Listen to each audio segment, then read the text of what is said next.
இப்போ கரண்ட் ஏற்றி நல்லா மிக்ஸ் பண்ணிக்கங்க.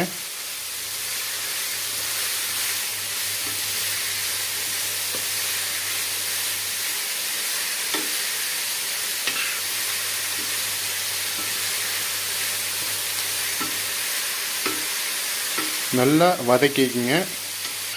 பாருங்கள், நல்லா மிக்ஸாக இருக்குது. நல்லா நீங்கள் வந்து வதக்கிக்கிங்க.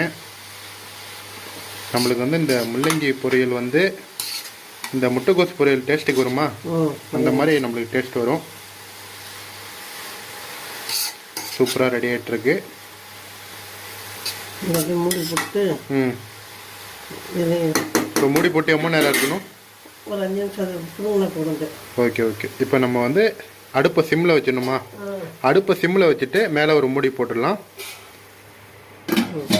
மூடி போட்டு ஒரு